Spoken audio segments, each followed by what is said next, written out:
हनुमान कथा पंचदश पर्व 15 नंबर का पर्व हनुमान कथा। उसके अंतर्गत आदित्यपुर में राजा प्रहलाद और उनकी स्त्री केतुमती के पवनजय पुत्र का होना। आदित्यपुर नगर है, प्रहलाद नाम का राजा है और उनके केतुमती नाम की स्त्री है और उस स्त्री के पवनजय नाम का पुत्र हुआ। हनुमान के पिता का नाम पवनजय, हनुमान की दादी का नाम केतुमती और हनुमान के पिता का नाम प्रहलाद है। ध्यान से, क्योंकि अभी कथा जब आगे बढ़ेगी तो हमको स्मरण में रखना है। दंतीगिरी, जिसका दूसरा नाम महेंद्रगिरी पर राजा महेंद्र का वर्णन। उसकी हृदयवेगा नामक रानी से अंजना की उत्पत्ति। ध्यान से, उसकी हृदयवेगा नामक रानी से अंजना की उत्पत्ति मतलब हनुमान की नाना का नाम महेंद्र, नानी का नाम हृदयवेगा और माँ का नाम अंजना है। पवनजय और अंजना के विवाह का विस्तृत वर्णन। उसके अंतर्गत मिश्रकेशी दूती के पकवाद के कारण पवनजय का अंजना के प्रति विद्वेष उत्पन्न होना। अब इस प्रसंग को हम पढ़ेंगे। कैसे पूर्व भवों का बैर, कैसे एक छोटी सी वार्ता संबंधों का नाश करती है। ये इस कथा का मुख्य प्रसंग है, जो कि पुराण ग्रंथों में वर्तमान जीवन को समझाने के लिए बहुत महत्वपूर्ण है कि कैसे छोटी छोटी सी वार्ताएं, हंसी मजाक और आपस में होने वाली वार्ताएं हमारे कर्मों के लेख को लिखती हैं और वे भविष्य में जब उदय आते हैं महानतम दुख को देने वाली होती हैं। तो 15वें पर्व का विशेष प्रसंग है कि मिश्रकेशी दूती के बकवाद के कारण पवनजय का अंजना के प्रति विद्वेष उत्पन्न होना। द्वेष उत्पन्न हो गया। देखते हैं।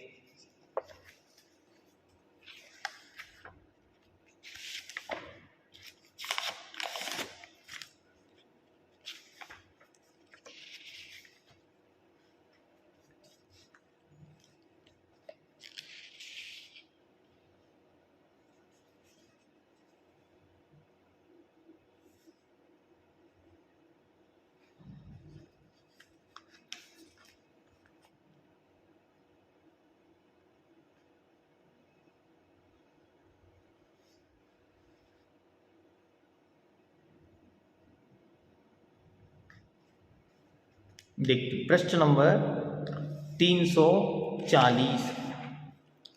प्रश्न नंबर 340।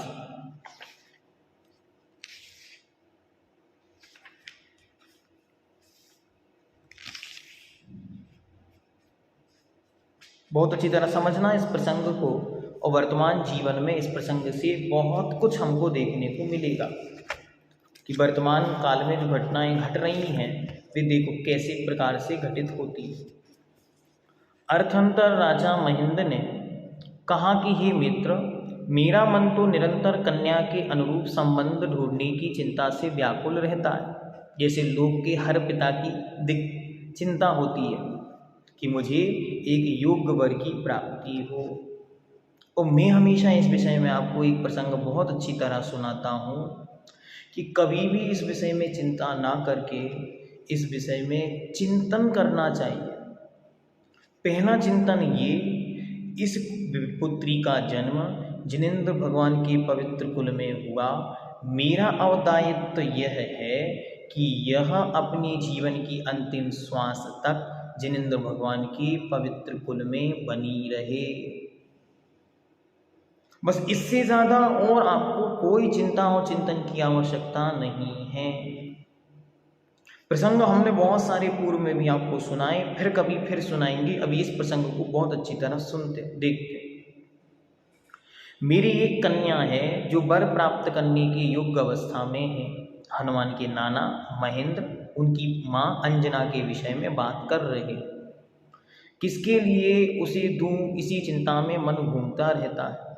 रावण बहुपत्नीक है, अर्थात अनेक पत्नियों का स्वामी है, और उसके पुत्र इंद्रजीत तथा मेघनाद किसी एक के लिए देने से शेष रोष को प्राप्त होते हैं। अतः इन तीनों में मेरी रुचि नहीं है।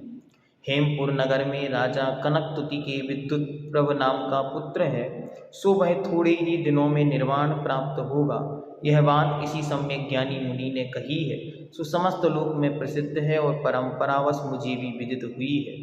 अथा मंत्रिमंडल के साथ बैठकर मैंने निश्चय किया है कि आपके पुत्र धनंजय को ही पवनंजय को ही कन्या का वर चुनना चाहिए। सो हे प्रहलाद, यहाँ पधार कर तुमने मेरे उस मनोरथ को पूर्ण किया। मैं तुम्हारी क्षण वर्ष से मैं ही संतुष्ट हो गया हूँ। तदनंतर उसे अभिलाषित वस्तु की प्राप्ति हो रही है। ऐसे प्रहलाद ने बड़ी प्रसन्नता से कहा कि हे पुत्र के अनुरूप वधू ढूंढने की मुझे भी चिंता है। सो हे मित्र, आपके इस वचन से मैं जो शब्दों से ना कही जाए ऐसी निश्चिंतता को प्राप्त हुआ हूँ। हर माँ और हर पिता अपने पुत्र पुत्री को योग्य वर वधू ढूंढने के लिए आतुर हैं, चिंतित हैं। कषायों के वेग में, क्रोध आदि की अग्नि में निरंतर जले जा रहे हैं। बहुत चिंता, संक्लेश, आकुलताओं से युक्त हैं, ग्रसित हैं। अब एक प्रसंग के माध्यम से हम आपको बताते कि देखो चिंता का फल क्या और चिंता करनी या नहीं करनी। एक सेठ जी थे और उन्हें बहुत चिंता थी। उनकी एक लौती पुत्री थी, आगे पीछे कोई नहीं। बड़े चिंतित रहते थे, करोड़ों रुपए के आसामी थे, लेकिन एक चिंता हमेशा बनी रहती थी, मेरी पुत्री का विवाह कैसे हो। चिंता करते करते एक दिन वे अपने घर पधारे। घर में सोफे पे आकर बैठे और पुत्री को बुलाकर बोले, हे पुत्री, मेरे लिए चाय बना के ला। पुत्री चाय बनाने गई और बस उसे देखकर उनके मन में फिर वही विचार आने लगा, इसका विवाह कैसे होगा, कहाँ होगा, इतने लड़के देखे, कोई पसंद नहीं आया, कहीं ये कमी, कहीं वो कमी, ये दिक्कत, वो दिक्कत आदि करते करते और बस उनके हृदय में दर्द हुआ, हृदय की गति रुकी और उसी सोफे पर वे मरण को प्राप्त हो गए। और ध्यान से सुनना, जीवन के प्रसंग आपको इसलिए सुना रहा हूँ, इस प्रसंग से हो सकता है आपके जीवन की सल सदा के लिए समाप्त हो जाए। और वे सेठ जी समाप्त हो गए। कैसे समाप्त हो गए? एक संक्लेश, एक चिंता ने अति संक्लेश परिणामों के निमित्त से भी आयु का उदीर्णा होती है, आयु का खिरना होता है। अति संक्लेश हुआ और वे मृत्यु को प्राप्त हो गए। यहाँ उनका मरण हुआ। तीसरे के दिन तीये की बैठक की गई। बैठक में बड़े बड़े शहरों से बड़े बड़े आसामी व्यापारी पधारे। सारे व्यापारी लोग आए और सब वहाँ पर बैठे हुए थे। पुत्री बड़ी चतुर थी, वो बहुत अच्छी दिखती थी। वो अपने यहाँ से वहाँ सामान उठा रही थी, रख रही थी, बार बार सब काम कर रही थी। उनमें से एक व्यापारी ने अपने दूसरे व्यापारी मित्र से पूछा, अरे ये कौन है, बड़ी चतुर और बड़ी एक्टिव दिख रही है। उन्होंने बोला, अरे ये तो वो पुत्री है जिसकी चिंता करते करते सेठ जी स्वर्ग सिधार गए। अरे इतनी एक्टिव बच्ची का विवाह करने की चिंता की, गलत बात। मैं तो आज ही इस बच्ची का विवाह अपने बेटे के साथ नक्की करता हूँ। उन्होंने कहा, बहुत अच्छी बात है, पर अभी 13 दिन रुक जाइए, विधान के बाद अपन देखते। उन्होंने कहा, ठीक। 13वें के दिन पुनः सब लोग एकत्रित हुए और उन्होंने कहा, देखो मैं कोलकाता से आया हूँ, अब आना जल्दी मुमकिन नहीं होता, इसलिए मैं चाहता हूँ आप अपनी बेटी का विवाह कर दें। और उनकी 13वीं यहाँ समाप्त हुई। 14वीं के दिन बेटी का विवाह हो गया। अब आप क्या मानोगे? मानना ये जीवन भर ये ध्यान रखना है, जिसका जहाँ जो कुछ नियोग होगा उनका वैसा वहाँ होगा। हम व्यर्थ में संकलेश क्यों करें? हमें ये बताइए, क्या आप उनके जीवन को बदल सकेंगे? फिर व्यर्थ की संकलेशता क्यों? बस एक बात याद रखें, इन्होंने जिनेंद्र भगवान के कुल में जन्म लिया, बस इनकी अंतिम श्वास जिनेंद्र भगवान के कुल में पूरी हो जाए, बस इतना दायित्व तो मुझे निभाना है। इससे ज़्यादा मुझे किसी का कर्ता नहीं बनना है। मैं किसी के भाग्य को बदल नहीं सकता। इसलिए अच्छी तरह इसका निर्णय कर लें और सारी बच्चियों को अच्छी तरह समझा दें। अभी 16 वर्ष 15 वर्ष की उम्र में बच्चियों सबको, घर वालों को एक साथ बिठा लें। होली का दिन है, अच्छी तरह उनको बिठाल कर कहें, देखो भाई, देखो बहन, देखो बेटा, देखो बेटी, ये होली का दिन मुझे बस एक वचन दे दो।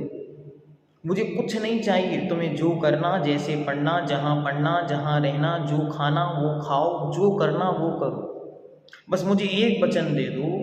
तुमने पवित्र अरिहंत भगवान के इस महान शासन में जन्म लिया, तुम बस एक संकल्प आज दे दो कि जब तुम्हारे प्राण निकलेंगे तो तुम जैन कुल में ही प्राणों को णमोकार मंत्र पढ़ते पढ़ते छोड़ोगे।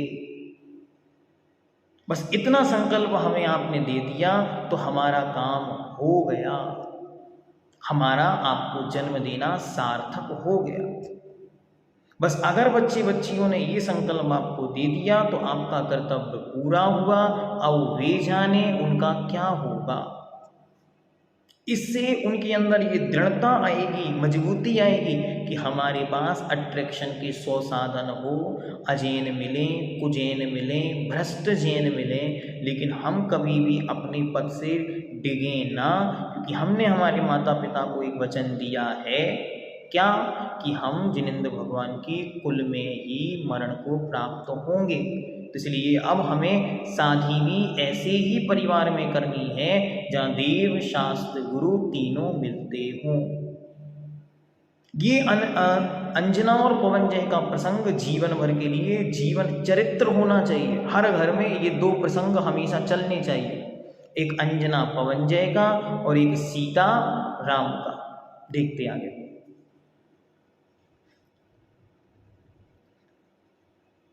अर्थांतर अंजना और पवनजय के पिता ने वहीं मानसोत्तर पर्वत के अत्यंत सुंदर तट पर उनका विवाह मंगल करने की इच्छा की, मतलब करने की इच्छा की। इसलिए क्षण भर में ही उनके डेरे तंबू तैयार हो गए थे तथा जो हाथी घोड़े और पैदल सैनिक उनके अनुकूल शब्दों से व्याप्त था, ऐसे दोनों की सेनाएं वहीं ठहर गईं। समस्त ज्योतिषियों की गतिविधि को जानने वाले ज्योतिषियों ने 3 दिन बीतने के बाद विवाह के योग्य दिन बतलाया था। पवनजय ने परिजनों के मुख से सुन रखा था कि अंजना सुंदरी, सर्वांग सुंदरी है, इसलिए उसे देखने के लिए वह 3 दिन का व्यवधान सहन नहीं कर सका। बहुत ध्यान से सुनना, हम आपको एक बहुत मार्मिक बिंदु की ओर ले जा रहे हैं। ये पद्म पुराण की वाचना जीवन के लिए महान अमृत है। देखो क्या हो रहा है और क्या हमको करना था। देखो आगे। निरंतर समागम की उत्कंठा रखने वाला वह पवनजय काम के 10 वेगों में से सब प्रकार पूर्ण हो गया, जिस प्रकार की युद्ध में कोई योद्धा शत्रु के बाणों से पूर्ण हो जाता है, अर्थात भर जाता है। प्रथम वेग में उसे अंजना विषयक चिंता होने लगी, अर्थात मन में अंजना की इच्छा उत्पन्न हुई। दूसरे वेग के समय बाह में उसकी आकृति दिखने की इच्छा हुई। तीसरे वेग में मंद, लंबी और गर्म श्वासें निकलने लगी। चौथे वेग में ऐसा ज्वर उत्पन्न हुआ जिसमें चंदन अग्नि के समान संतापकारी जान पड़ने लगा। पंचम वेग में उसका शरीर फूलों की सैया पर करवटें बदलने लगा। छठवें वेग में अनेक प्रकार के स्वादिष्ट भोजनों को वह विष के समान मानने लगा। सातवें वेग में उसी की चर्चा में आसक्त रहकर प्रलाप बकवाद करने लगा, बहुत उल्टा सीधा बोलने लगा। काम रूपी सर्प के द्वारा डसे गए पवनजय को 90वें वेग में मूर्छा आने लगी, बेहोशी छाने लगी और 10वें वेग में उसका स्वयं ही अनुभव होता है, ऐसा दुख का पार प्राप्त होने लगा। गौतम स्वामी कहते हैं कि यद्यपि वह पवनजय विवेक से युक्त था तो भी उस समय उसका चरित्र स्वच्छंद हो गया था, सो ऐसे दुष्ट काम के लिए धिक्कार है। गलती किसी की नहीं है। पूर्ण आयु की परिपक्वता पाते ही काम का वेग उनके अंतरंग में उत्पन्न होना स्वाभाविक है। ध्यान से सुने सब लोग, बहुत महत्वपूर्ण चर्चा, कि काम का वेग उत्पन्न होना एक स्वाभाविक स्थिति है। यदि उसे संस्कारों से बद्ध नहीं किया, बांधा नहीं गया, संकल्प पूर्वक उसे बंधन में नहीं बांधा गया, तो वह स्वच्छंद होए बिना रह नहीं सकता, चाहे बेटा हो चाहे बेटी हो। ध्यान से सब माता पिता बहुत अच्छी तरह सुन लें। एक उम्र के बाद काम का वेग उन्हें पीड़ा पहुंचाएगा ही पहुंचाएगा। यह चारित्र मोहिनी कर्म की उदीरना का प्रसंग है कि जब नौ कर्म शरीर द्रव्य तदरूप परिणति को प्राप्त होगा, तब उनके नियम से काम का वेग उत्पन्न होगा। अब क्या करना है, तो हमें उन्हें उस उम्र में, जब वे 12-13 वर्ष की उम्र को पार करने लग जाए, जिसे टीन एजर कहते हैं, 13 से वो शुरू होती है, 13, 14, 15, 16, 17, 18, 18 तक ये चलेगी, 19th में यह खत्म होती है। तो इन वर्षों के बीच ये वेग अपने अपने स्तरों पर रहता है। शुरुआत होगी 12वें वर्ष के बाद, 13वें वर्ष से प्रारंभ होगी, धीरे धीरे धीरे धीरे ये बढ़ेगा। उस समय आपको इन्हें गुरु महाराजों के सानिध्य में, भक्ति में, स्वाध्याय में, लक्ष्यबद्ध कोई अध्ययन में, मात्र स्वच्छंद अध्ययन नहीं कि मत तुम पढ़ते रहो कुछ भी नहीं, उन्हें एक टारगेट, एक लक्ष्य देना, आपको जीवन में ये काम करना है, ये बनना है, ये पढ़ना है, यहाँ जाना है। अगर आपने कुछ नहीं दिया, वे नियम से पदभ्रष्ट हो जाएंगे, किन्हीं के राज छप जाएंगे, किन्हीं के राज छुप जाएंगे, लेकिन पापी सब हो जाएंगे। क्या करना, उन्हें अच्छी तरह उनके काम के वेग को समझना है, छिपाना नहीं है, न स्वयं को छिपाना न उनसे छिपाना। जैसे हमको कुछ नहीं पता, आपको हमें सब पता है, क्योंकि उस युग से, उस दौर से, उस उम्र से हम सब गुजर कर आए हैं। इसलिए अच्छी तरह उन बच्चे, उन बच्चियों, उन प्रिय जनों को जिनका हम कल्याण चाहते हैं, उन्हें अच्छी तरह बिठालकर इन सब विषयों को समझाएं। देखो, ये स्थितियां तुम्हारे जीवन में भी घटित हो सकती हैं। तुम संस्कारों से बंधे रहना, चारित्र की नींव पर इस भवन को, महल को बचाए रखना, इसे भ्रष्ट या बर्बाद नहीं होने देना। हमारी समाज की विचित्रता है कि जब तक कानों कान खबरें यहाँ से वहाँ पास होती रहेंगी, कोई मुख से कुछ नहीं बोलेगा। और जिस दिन कांड हो जाएगा, जिस दिन गड़बड़ी हो जाएगी, उस दिन सब अपने मुख से चिल्लाने लगेंगे, हमको भी पता था। अरे जब पता था तो उपाय क्यों नहीं ढूंढा? इसलिए सारी समाज को विनम्र हाथ जोड़कर नम्र निवेदन है कि जब आपको ज्ञात हो गया है कि काम का वेग 13वें वर्ष में बच्चे बच्चियों को पकड़ेगा, और आज तो मोबाइल का युग है, कुछ भी संभव है, इसलिए 13 की उम्र से 19-18 वर्ष की उम्र तक, इन 5-6 वर्षों तक आपको उनका मित्र बनकर उनके सुख दुख, उनकी स्थितियों को बहुत अच्छी तरह बारीकी से समझने का समय है।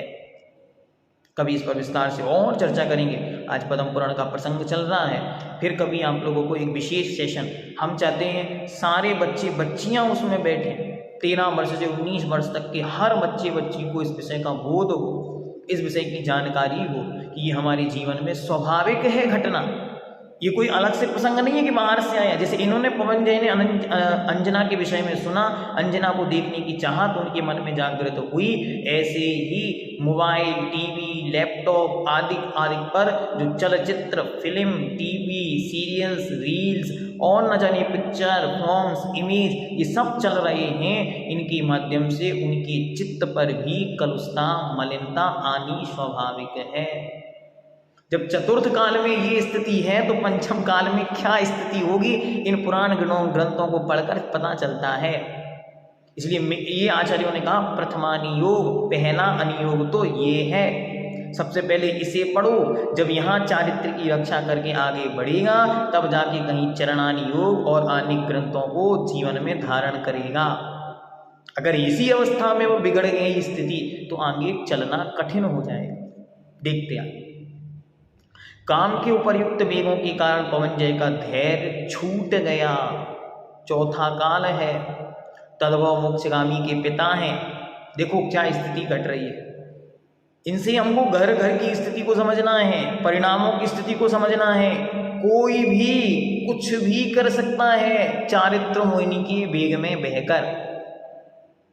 इसलिए किसी को भी पकड़ने की चेष्टा मत करो, अरे ये और ऐसा कर ही नहीं सकते। भैया कोई भी कुछ भी कर सकता है, बस स्थिति को समझो। हमारा बेटा, हमको विश्वास रखो, अंधविश्वासी मत बनो। हमारी बेटी है, हमको बहुत विश्वास है, और उसको विदेश पढ़ने भेज दिया, इंदौर भेज दिया, भोपाल भेज दिया, कोटा भेज दिया और भूल गए। उसके हाथ में आपने मोबाइल रख दिया जिसमें सप्तवेशन एक साथ उपलब्ध हैं। उसके बाद आपको होश ही नहीं कि इसमें क्या हो रहा है। फिर आप कहो ये सब भ्रष्ट हो गया, महाराज जी के पास, माता जी के पास, भैया जी के पास, दीदी जी के पास, शास्त्री जी के पास, इनका कोई उपचार कर दो। अब दुनिया में कोई उपचार नहीं है। क्यों? जब पवनजय का उपचार नहीं हुआ, इनका उपचार क्या होगा? देखो आगे, उसका मुख निरंतर निकलने वाले उच्छ्वासों से चंचल हो रहा था और वह उसे अपनी हथेलियों से ढकने लगा। वह स्वेर से भरे अपने कपोल मंडल को सदा हथेली पर रख रहा था, अर्थात उसका सारा शरीर, पूरा मुख पसीने से भर रहा था। उसे उसमें लाली प्रमा उत्पन्न हो रही थी। वह शीतलता प्राप्त करने को देश से पल्लवों के आसन पर बैठता था और उसे गरम गरम लंबी सांसों से मलिन रहता था। बाणों से हरे प्रहार से असहनीय काम को धारण करने वाला वह पवनजय बार बार जुमाही लेता था, बार बार सिर उठता था और बार बार अंगड़ाई लेता था। निरंतर स्त्री का ध्यान, उसकी इंद्रियों का समूह व्यर्थ हो गया था, अर्थात उसकी कोई भी इंद्रिय अपना कार्य नहीं कर रही थी और अच्छे से अच्छे स्थानों में भी उसे धैर्य प्राप्त नहीं होता था। वह सदा अधीर ही बना रहता था। उसने शून्य हृदय होकर सब काम छोड़ दिए थे। क्षण भर के लिए वह लज्जा को धारण करता भी था तो पुनः उसे छोड़ देता था। उसके समस्त अंग दुर्बल हो चुके थे और उसने सब आभूषण उतार कर अलग कर दिए थे। ये ऐसा क्यों करता है? इसकी हरकतें क्यों बदलती चली जा रही हैं?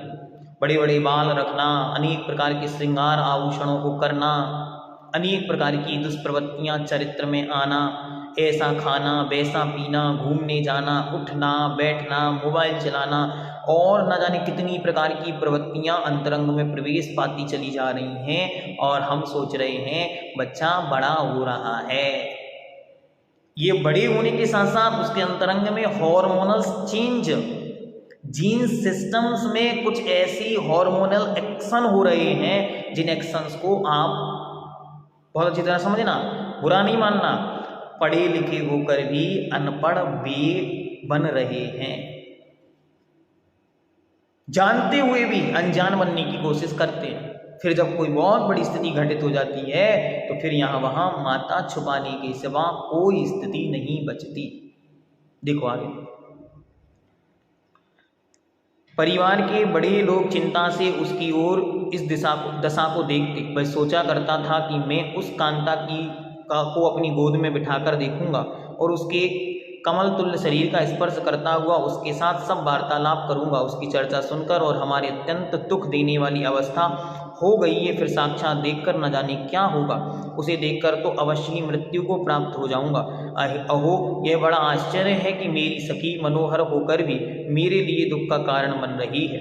अरे भली आदमिन, तू तो बड़ी पंडिता है, फिर जिस हृदय में निवास कर रही है उसे दुख रूपी अग्नि से जलाने के लिए क्यों बैठी है? स्त्रियां स्वभाव से ही कोमल चित्त होती हैं, पर मेरे लिए दुख देने के लिए कारण तुम्हारे विषय में यह विपरीत मालूम पड़ती है। इस प्रकार वह अनेक प्रकार की वार्ताएं करता रहा। ऐसा विचार कर पवनजय ने पास ही बैठे प्रहसित नामक मित्र से धीमी एवं गदगद वाणी में कहा। वह मित्र छाया के समान सदा पवनजय के साथ रहता था, विक्रिया से उत्पन्न हुए उन्हीं के दूसरे शरीर के समान जान पड़ता था और सर्व विश्वास का पात्र था। उसने कहा कि मित्र, तुम मेरे अभिप्राय जानते हो, अथा तुमसे क्या कहा जाए। मेरी मुखरता केवल तुम्हें दुखी ही करेगी। हे सखे, तीनों लोगों की समस्त चेष्टाओं को जानने वाले आपको छोड़कर दूसरा कौन उदार चेता होगा। उसके लिए यह दुख बताया जाए। जिस प्रकार गृहस्थ राजा के लिए, विद्यार्थी गुरु के लिए, पत्नी पति के लिए, रोगी वैद्य के लिए और बालक माता के लिए प्रकट बड़े भारी दुख से छूट जाता है, उसी प्रकार मनुष्य मित्र के लिए प्रकट कर दुख से छूट जाता है। उसी कारण मैं आपसे कह रहा हूँ, जब से मैंने अनवद्य सुंदरी राजा महेंद्र की पुत्री की चर्चा सुनी है, तब से मैं काम के बाढ़ से अत्यंत विकलता को प्राप्त हो गया हूँ। मन को हरने वाली उस सुंदरी प्रिया को मैंने देखे बिना मैं 3 दिन बिताने के लिए असमर्थ नहीं हूँ। इसलिए ऐसा प्रयत्न करो जिससे मैं उसे देख सकूँ, क्योंकि उसके देखने में मैं स्वस्थ हो सकूँगा और मेरा स्वस्थ रहने से आप भी स्वस्थ रह सकेंगे। निश्चय से सब प्राणियों के लिए अन्य समस्त वस्तुओं की अपेक्षा अपना जीवन ही इष्ट होता है, क्योंकि उसके रहते हुए अन्य कार्य होना संभव है। उसने अपने मित्र से कहा, कैसे भी करो और मुझे उससे मिला दो। ठीक तदनंतर मित्र के मन को मनोकृत करता हुआ प्रहसित हंसकर शीघ्र ही बोला, हे मित्र, करने योग्य कार्य का उल्लंघन करने वाले बहुत कहने से क्या मतलब, कहो मैं क्या करूं। यथार्थ में हम दोनों पृथकपना नहीं है। उत्तम चित्त के धारक उन मित्रों के बीच जब तक वार्तालाप चलता था, तब तक सूर्य अस्त हो गया। सो मानो उनका उपकार करने के लिए अस्त हो गया था, क्योंकि दुनिया में पाप को एक दोषा शब्द से प्रयोग किया कि पाप भी दोष है। और सारे पाप कब होते हैं, तो उन्होंने दिया रात्रि में सारे पाप होते हैं, इसलिए रात्रि का पर्यायवाची बना दोषा। सारे पाप इसी रात्रि में होते हैं। तो कह रहे हैं कि वो तो उनका मित्र बन गया, जैसे रात हुई तो उनके पाप करने का पूरा उपाय बन गया। सो पवनजय राग के समान लाल लाल था, अंधकार के प्रसार को चाहता था और प्रिय करने वाला था। ऐसी संध्याओं के आलोक से प्रेरित होकर ही मानो सूर्य अस्त हुआ था। कांता से रहित पवनजय का दुख देखकर ही मानो उसे करुणा उत्पन्न हो गई थी। ऐसी संध्या अपना पति जो सूर्य सो उसके पीछे चलने लगी थी, उसके अनुकूल हो गई थी। तदनंतर पूर्व दिशा अत्यंत अंधकार से कृष्णता को प्राप्त हो गई। सो मानो सूर्य रूपी पति के वियोग से ही मलिन अवस्था को प्राप्त हुई। क्षण भर में लोक ऐसा दिखने लगा मानो नील वस्त्र से आच्छादित हो गया था, तथा नीलंजन की सघन पराग ही सब ओर उड़ उड़ कर गिरने लगी थी, अर्थात अंधेरा बढ़ने लगा था। तदनंतर जब प्रकृत कार्य के योग्य समय आ गया, तब उत्साह से भरे पवनजय ने मित्र से इस प्रकार कहा, हे मित्र, उठो, मार्ग दिखाओ, हम दोनों वहां चलें जहाँ की वह हृदय को हरने वाली विद्यमान है। इतना कहने पर दोनों मित्र वहां के लिए चल पड़े। उनके मन उनके जाने से पूर्व ही प्रस्थान कर चुके थे और वे महानील मणि के समान नील आकाश तल रूपी समुद्र में मछलियों की तरह जा रहे थे, क्योंकि वे तो विद्याधर थे, विद्याएं उनको सिद्ध थी, तो आकाश में उड़ने में कोई बाधा हो नहीं रही थी, तो वे चले जा रहे थे। दोनों क्षण भर में ही अंजना सुंदरी के घर जा पहुँचे। वहाँ उसका वह घर अंजना सुंदरी के सन्निधान से ऐसा सुशोभित हो रहा था जैसा कि रत्नों के समूह से सुमेरु पर्वत। उस भवन के 7वें खंड में चढ़कर दोनों मित्र मोतियों की जाली से छिपकर झरोके में बैठ गए और वहीं से अंजना सुंदरी को देखने लगे। वह अंजना सुंदरी अपने मुख रूपी पूर्ण चंद्रमा की किरणों से भवन के भीतर जलने वाले दीपों को निष्फल कर रही थी, अर्थात इतनी सुंदर थी कि सारे दीपक उसके आगे फीके थे और उसके सफ़ेद काले और लाल लाल नेत्रों की कांति से दिशाएं रंग बिरंगी हो उठी थी। वह स्थूल, उन्नत एवं सुंदर स्तनों को धारण करने वाली थी। उसे ऐसी जान पड़ती थी कि मानो पति के स्वागत के लिए श्रृंगार रस से भरे हुए 2 कलश को धारण कर रही थी। यहाँ से अपन आगे चलते हैं। ठीक इस प्रकार जिसके देखने से तृप्त नहीं हो रही थी, ऐसी अंजना को पवनजय एकटक नेत्र से देखता हुआ परम सुख को प्राप्त हुआ। इस बीच उसकी, देखो ये कथा मुख्य है, इस बीच उसकी बसंत तिलका नाम की अत्यंत प्यारी सखी ने अंजना सुंदरी से यह वचन कहे कि हे सुंदरी राजकुमारी, तुम बड़ी भाग्यशालिनी हो जो पिता ने तुझे परम प्रतापी महाप्रतापी पवनजय के लिए समर्पित किया। चंद्रमा की किरणों के समान निर्मल एवं अन्य मनुष्यों के गुणों की ख्याति को तिरस्कृत करने वाले उसके गुणों से समस्त संसार व्याप्त हो रहा है। बड़ी प्रसन्नता की बात है कि तुम समुद्र की बेला के समान महारत्नों की कांति के समूह से प्रसारित हो मनोहर शब्द करती हुई उसकी गोद में बैठोगी। तुम्हारा उसके साथ संबंध होने वाला है, सो मानो रत्नाचल के समान रत्नों की धारा ही बरसने वाली है। यथार्थ में स्त्रियों के प्रशंसनीय संबंध से उत्पन्न होने वाला संतोष ही सबसे बड़ा संतोष होता है। इस प्रकार जब सखी बसंतला पवनजय के गुणों का वर्णन कर रही थी, तब अंजना मन ही मन प्रसन्न हो रही थी और लज्जा के कारण मुख नीचा कर अंगुली से पैर का नख कुदेर रही थी और खुले हुए नेत्र कमलों से उसका मुख व्याप्त था। ऐसे पवनजय को आनंद रूपी जल का प्रवाह बहुत दूर तक बहा ले गया। तदनंतर मिश्रकेशी नामक दूसरी सखी ने निम्नांकित वचन कही। कहते समय वह अपने लाल लाल ओंठों को भीतर की ओर संकुचित कर कह रही थी कि तथा सिर को हिलाने के कारण उसकी चोटी में लगे हुए पल्लव नीचे गिर गए थे। उसने कहा कि चूंकि तू विद्युत प्रभ को छोड़कर पवनजय के गुण ग्रहण कर रही है, इससे तूने अपना बड़ा अज्ञान प्रकट किया। मैंने राजमहलों में विद्युत प्रभ की चर्चा कई बार सुनी है। जो विद्युत प्रभ एक राजा था जो अभी कुछ ही समय में दीक्षा लेकर मोक्ष जाने वाला है, इसलिए पिता ने उसकी शादी उससे नहीं की कि उसके लिए कन्या दी जाए अथवा नहीं दी जाए। जो समुद्र के जल की बूंदों की संख्या जानता है, उसकी बुद्धि उसके निर्मल गुणों का पार पा सकती है। वह युवा है, सौम्य है, नम्र है, कांतिमान है, धीरवीर है, प्रतापी है, विद्याओं का पारगामी है और समस्त संसार उसके दर्शन की इच्छा करता है। यद्यपि पुण्य योग से विद्युत प्रभ उस कन्या का पति होता तो उससे जन्म का फल ही प्राप्त होता। हे बसंत मालिके, पवनजय और विद्युत प्रभ के बीच संसार में वही भेद प्रसिद्ध है जो कि गौस्पद और समुद्र के बीच है।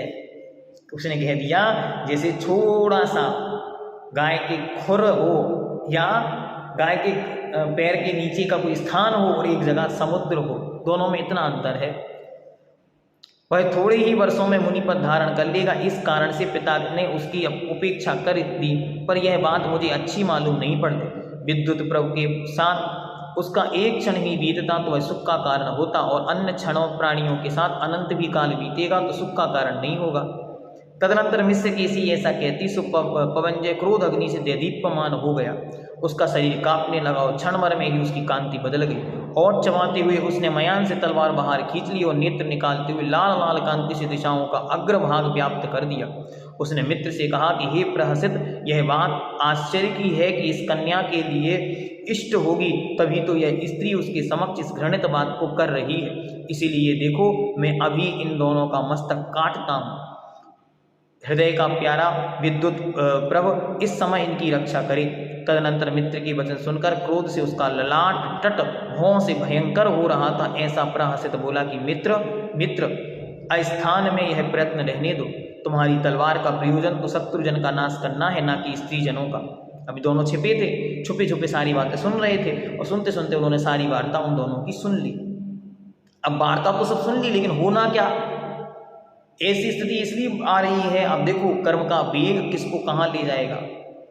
फोन पर, मोबाइल पर, चैटिंग पर ना जाने कितनी प्रकार की प्रलाप वार्तालापें और कितनी पूर्व नियोजित कर्म की उदीरणाएं हो रही हैं और उन उदीरणा ऐसे ऐसे द्रव्य क्षेत्र काल भाव स्थितियों का निर्माण हो रहा है। अभी एक प्रसंग और आपके आगे आएगा जिसको देखकर आप घबरा जाएंगे। ये वही पवनजय, वही प्रेमी जो अभी 3 दिन तक जीना मुश्किल हो गया था, कोई प्रेमी उसके 12 वर्षों तक के लिए 22 वर्षों तक के लिए त्याग कर देगा। अभी जब प्रसंग आएगा आंखों से आंसू गिरने लगते, क्या स्थिति देखो।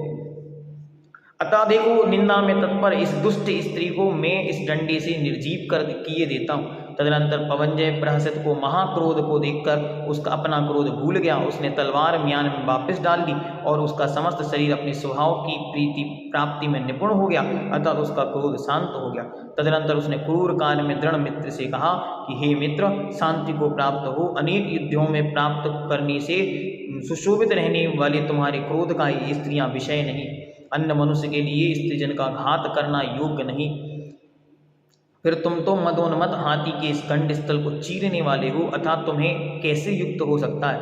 उच्च कुल में उत्पन्न तथा गुणों की ख्याति को प्राप्त पुरुषों के लिए इस प्रकार यश की मलिनता कार्य करने का योग्य नहीं। इसलिए उठो, उसी मार्ग से पुनः वापस चलो। मनुष्य की मनोवृत्ति भिन्न प्रकार की होती है, अतः उस पर क्रोध करना उचित नहीं। निश्चित ही वह विद्युत प्रभा उस कन्या के लिए प्यारा होगा, तभी तो पास बैठी मेरी निंदा करने वाली उस स्त्री से उसने कुछ नहीं कहा। तदनंतर जिनके आने का किसी को कुछ भी नहीं पता था, ऐसे दोनों मित्र झरोके से बाहर निकलकर अपने डेरे को चले गए। यहाँ की बातें वहाँ पहुँच गईं। जो काम अंजना ने किया ही नहीं, उसकी सजा अंजना को मिलनी शुरू हो गई। कर्म का वेग बताया जा रहा है, इसलिए बहुत संभल कर एक एक जीवन का क्षण व्यतीत करने की बात कही जा रही है। यहाँ वे दोनों विवाह के पूर्व मिले, आमना सामना नहीं हुआ, और इतना वेग कर्म का उदय में आया कि पूर्व का जितना कुछ अंजना का कर्म उदय में था, सब कुछ सामने आकर खड़ा हो गया। अब जीत पाओ अंजना तो जीत जाओ। इससे हमको क्या सीखना? इससे हमको ये सीखना, जितना ये कुछ प्री वेडिंग चल रहा है, बहुत ध्यान से समझना, जितना कुछ ये प्री वेडिंग चल रहा है, ये सब कुछ अब्रह्म की महान उदीरणा का कारण बन रहा है। इसके कारण वे अब्रह्म में डूबकर महान संतति या संतान परंपरा या कुल परंपरा, निर्गंत परंपरा, संस्कृति, भारतीय संस्कृति और श्रमण संस्कृति को कलंकित करने जा रहे हैं। इसलिए जैन परंपरा में, भारतीय संस्कृति में इस प्रकार के प्रसंगों को अशोभनीय, निर्लज्ज, घृणित और अपमानजनक दृष्टि से देखा जाता है। और आज इन चलचित्रों को बड़ी अच्छी तरह शूट किया जा रहा है, कराया जा रहा है, और टीवियों पर, एलईडीओं पर फिल्माया जा रहा है। ये हमारी समाज की दुर्दशा है, इसे आपको अच्छी तरह समझना है कि किस प्रकार अब्रह्म की महान उदीरणा के कारण किस प्रकार ये जीव अपने वेग में, पाप कर्म के उदय में इस प्रकार की दुष्प्रवृत्तियों में फंसकर अपनी आत्मा का अहित तो कर रहे हैं, साथ ही साथ संस्कृति, संस्कार, कुल, परंपरा और निर्गंत योगियों की इस महान पवित्र धारा को भी अपवित्र कर रहे हैं। इस प्रकार से जो ये चलचित्रों का समय और ये शूटिंग, ये फोटोज, ये क्रियाएं आज उत्पन्न हो रही हैं, इन्हें देखने मात्र से ही चित्त में ऐसी विकृति उत्पन्न हो रही है, तो जो इन क्रियाओं को कर रहा है उनकी क्या स्थिति होती होगी? प्रश्न चिन्ह है। कि भारतीय संस्कृति समाज पर धब्बा है प्री वेडिंग। प्री वेडिंग नाम का कोई शब्द जिन आगम, जिन शास्त्रों, जिन परंपरा, जिनेंद्र भगवान के शासन और भारतीय संस्कृति के अनुकूल कदापि ही नहीं है। बहुत अच्छी तरह इस विषय को समझना, समझाना और लोगों को इन बातों में जागरूक बनो। पहले हम स्वयं जागरूक बने, फिर लोगों को समझाएं कि क्या हो रहा है। संस्कृति के साथ ऐसी विकृति का जन्म बहुत खतरनाक है। अगर ऐसे ही विवाह होते रहे तो ये ध्यान रखो, आने वाली पीढ़ियों में कभी भी मुनि उत्पन्न नहीं होंगे। सदग्रस्त श्रावक तो बचेंगे ही नहीं। कहाँ से मुनि बनेंगे? क्यों? क्योंकि पूर्व में ही जब अब्रह्म रूप सेवन की भावना उनके अंतरंग उत्पन्न होने से वे अब्रह्म रूप प्रवृत्ति करेंगे, तो कभी भी उनके अंतरंग में एक दूसरे के प्रति किसी भी प्रकार की मानसिक सेटिस्फेक्शन, मानसिक संतुलन बनाने की क्षमताएं खत्म हो जाएंगी। देखो अभी आगे क्या स्थिति घटित हुई। अपन 2-3 पेज और हैं, उनको पूरा पढ़ के पंचदश पर्व पूरा करेंगे।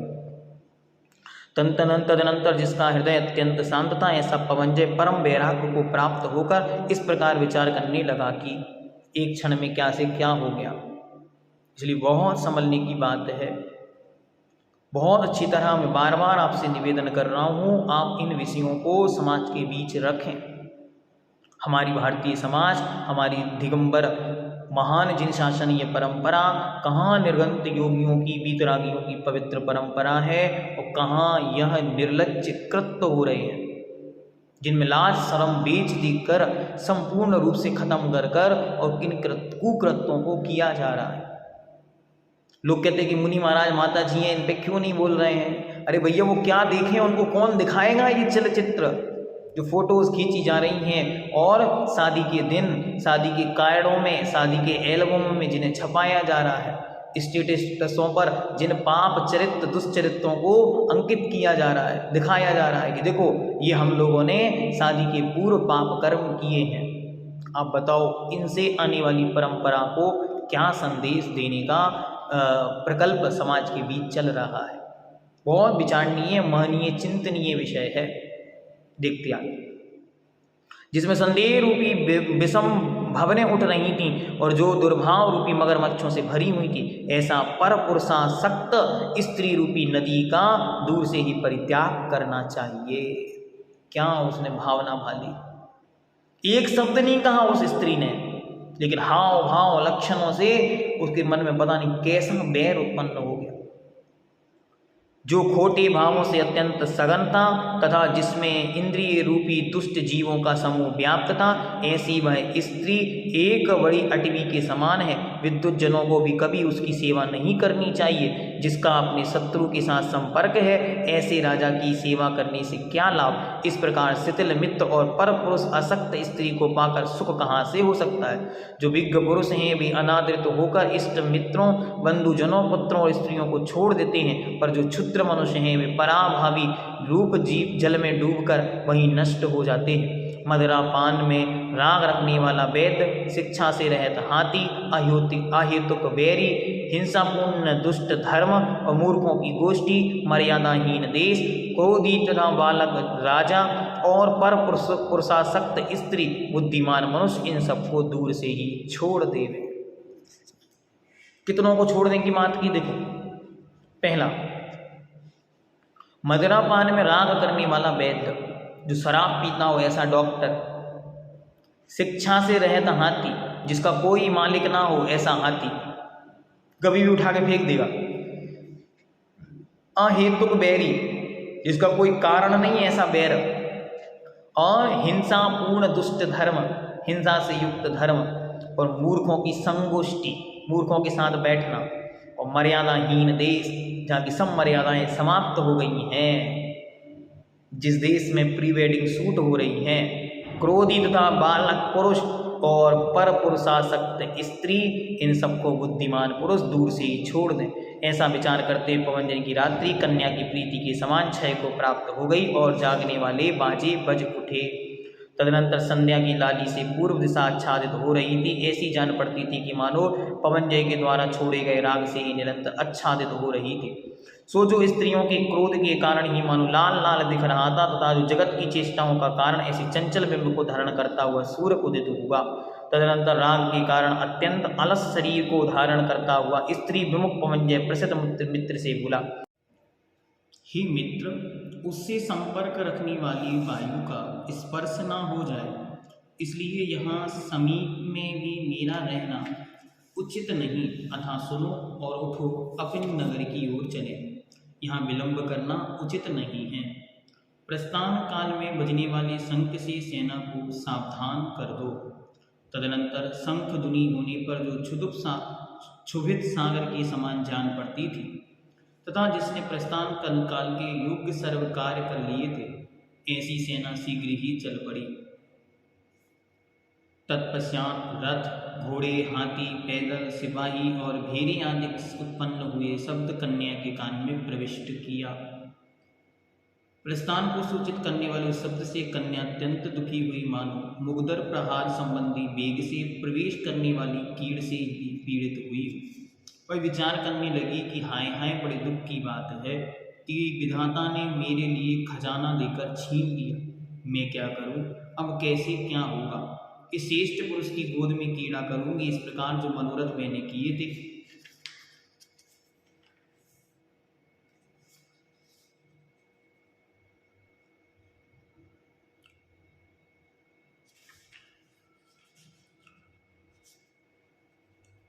इस प्रकार के मनोरथ मैंने किए थे, मुझ अमागम के वे सब मनोरथ अन्यथा ही परिणत हो गए और रूप ही बदल गए। इस बैरिन सखी जो उनकी निंदा की थी, जान पड़ता है कि किसी तरह उन्हें इसका ज्ञान हो गया, इसलिए वे मुझ पर द्वेष करने लगे। विवेक रहित पापिन तथा पूर्व वचन बोलने वाली इस सखी को धिक्कार है, जिसने मेरे प्रियतम को इस अवस्था में प्राप्त करा दिया। पिताजी यदि हृदय बल्लभ को लौटा सकें तो मेरा बड़ा हित करेंगे, और क्या इनकी भी लौटने की बुद्धि होगी। यदि सचमुच ही हृदय बल्लभ मेरा परित्याग करेंगे तो मैं आहार त्याग कर मृत्यु को प्राप्त हो जाऊंगी। इस प्रकार विचार करते हुए अंजना मूर्छित हो छिन्न मूल लता के समान पृथ्वी पर गिर पड़ी। तदनंतर यह क्या है ऐसा कहकर परम उद्वेग को प्राप्त हुई दोनों सखियों ने शीतलोपचार से मूर्छा रहित किया। इस प्रकार उसका समस्त शरीर शिथिल ढीला हो गया और नेत्र निश्चल थे। सखियों ने प्रयत्नपूर्वक उसे मूर्छा का कारण पूछा, वह लज्जा के कारण कुछ ना कह सके। अर्धंतर वायु कुमार पवनजय की सेना के लोग इस कारण गमन से चकित हो बड़ी आकुलता के साथ मन में विचार करने लगे, यह कुमार इच्छित कार्य को पूरे किए बिना जाने के लिए उद्यत क्यों हो गया। इसे किसने क्रोध उत्पन्न कराया, अथवा किसी ने इसे विपरीत प्रेरणा दी। इसके कन्या ग्रहण करने की समस्त तैयारी है कि फिर यह किस कारण उदासीन हो गया। कितने ही लोग हंसकर कहने लगे कि चूंकि इसने वेग से पवन को जीत लिया है, इसलिए इसका पवनजय नाम सार्थक है।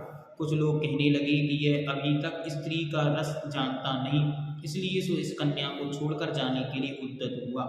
यदि इसे उत्तम रति का ज्ञान होता तो यह जंगली हाथी के समान उसके प्रेम पास में सदा बंधा रहता। इस प्रकार अत्यंत में वार्तालाप करने वाले सैकड़ों सामंतों के बीच खड़ा हुआ पवनजय वेगशाली वाहन पर आरूढ़ हो चलने के लिए प्रवृत्त हुआ। तदनंतर जब कन्या के पिता को उसके प्रस्थान का पता चला, तब वह हड़बड़ाकर घबराए हुए समस्त बंधुजनों के साथ वहां आए। उन्होंने प्रहलाद के साथ मिलकर कुमार से इस प्रकार कहा कि ये भक्त शोक का कारण जो यह गमन है सो किस लिए किया जा रहा है। आपसे किसने क्या कह दिया हे भक्त पुरुष, आप किसी प्रिय नहीं हैं। हे विद्वान, जो बात आपके लिए नहीं रुचती सो उसका तो यहाँ कोई विचार ही नहीं करता। दोष रहते हुए भी आपको मेरे तथा पिता के वचन मानना उचित है, फिर यह कार्य तो समस्त दोषों से रहित है, अतः इसका करना अनुचित कैसे हो सकता है। इसलिए हे विद्वान, लौटो, हम दोनों का मनोरथ पूर्ण करो। आप जैसे पुरुष के लिए पिता की आज्ञा तो आनंद का कारण होनी चाहिए। इतना सुनकर सुशर तथा पिता ने संतान के रागवश नतमस्तक वीर पवनजय का बड़े आदर से हाथ पकड़ा। तत्पश्चात सुशर और पिता के गौरव का भंग करने के लिए असमर्थ होता हुआ पवनजय वापस लौट गया। मात्र पिता के और ससुर के वचनों की रक्षा के लिए वो लौट आया। अब मैं इस कन्या को विवाह कर असमागम से उत्पन्न दुख के द्वारा दुखी करूंगा। और उसने मन में संकल्प बना लिया कि अब शादी तो करूंगा, लेकिन इससे कभी प्रेम नहीं करूंगा, क्योंकि विवाह के बाद वह अन्य पुरुष से भी सुख प्राप्त नहीं कर सकेगा। पवनजय ने अपना यह विचार मित्र के लिए बतलाया और उसने उत्तर दिया कि ठीक है, यही बात मैं कह रहा था जिसे तुम अपनी बुद्धि से स्वयं समझ लिया। प्रियतम को लौटा सुनकर कन्या को बहुत हर्ष हुआ, उसके समस्त शरीर में रोमांच निकल आए। तदनंतर समय पाकर बंधुजनों ने दोनों का विवाह रूप मंगल किया, जिससे सबके मनोरथ पूर्ण हुए। यद्यपि कन्या का हाथ अशोक पल्लव के समान शीतल स्पर्श वाला था, पर उस विरक्त चित्त के लिए वह अग्नि की मेखला के समान अत्यंत उष्ण जान पड़ता था। बिजली की तुलना करने वाले अंजना के शरीर पर किसी तरह इच्छा के बिना ही पवनजय की दृष्टि गई तो सही, पर उस पर क्षण भर के लिए वह ठहर नहीं सके। वह पवनंजय इस कन्या के भाव को नहीं समझ सका कि यह जानकर ही मानो चटकती हुई लाई के बहाने अग्नि शब्द करती हुई हंस रही थी। इस प्रकार विधि पूर्वक दोनों का विवाह कर शब्द करते हुए समस्त बंधुजन परम हर्ष को प्राप्त हुए। नाना वृक्ष और लताओं से व्याप्त तथा फूल फलों से शोभित उस वन में सब लोग बड़े वैभव से महोत्सव करते रहे। तदनंतर परस्पर वार्तालाप और यथायोग्य सत्कार कर सब लोग यथास्थान चले गए। जाते समय सब लोग वियोग के कारण छल के लिए दुखी हो उठे। गौतम स्वामी राजा सैनिक से कहते हैं कि हे राजन, तत्व की स्थिति को नहीं समझने वाले प्राणी दूसरों के लिए जो दुख तथा सुख पहुंचाते हैं उसमें मूल कारण संताप पहुंचाने वाला कर्म रूपी सूर्य ही है। अर्थात कर्म के अनुकूल या प्रतिकूल रहने पर ही दूसरे लोग किसी को सुख या दुख पहुंचा सकते हैं, अन्यथा कोई किसी को सुख और दुख नहीं पहुंचा सकता। जब हमारे स्वयं के ही पाप कर्म इस प्रकार का विपरीत प्रतिकूल हो जाता है तब ऐसी परिस्थितियों का निर्माण होता है कि हम उसमें हाथ भी नहीं लगा सकते। सब कुछ अनुकूल था, लेकिन एक कर्म के उदय ने आकर सारी अनुकूलताओं को प्रतिकूलताओं में परिवर्तित कर दिया। इस प्रकार आर्ष नाम से प्रसिद्ध रविसेन आचार्य कथित पद्म पुराण में अंजना सुंदरी के विवाह का कथन करने वाला 15वां पर्व समाप्त हुआ।